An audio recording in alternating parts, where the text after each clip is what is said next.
Hey guys, in this video we'll see how to download Invoice from Amazon app.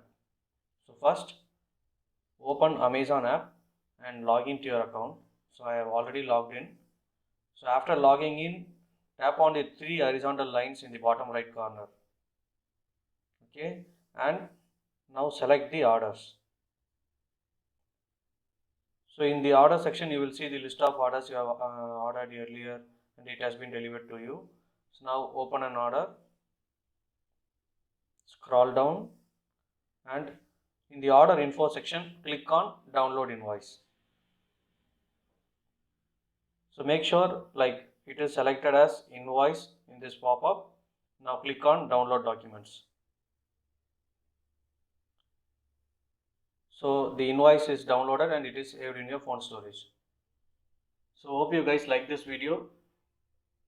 If you guys like this video, please like, share and comment. Most importantly, press the subscribe button and click on the bell icon. Thank you guys. We'll see you in the next video.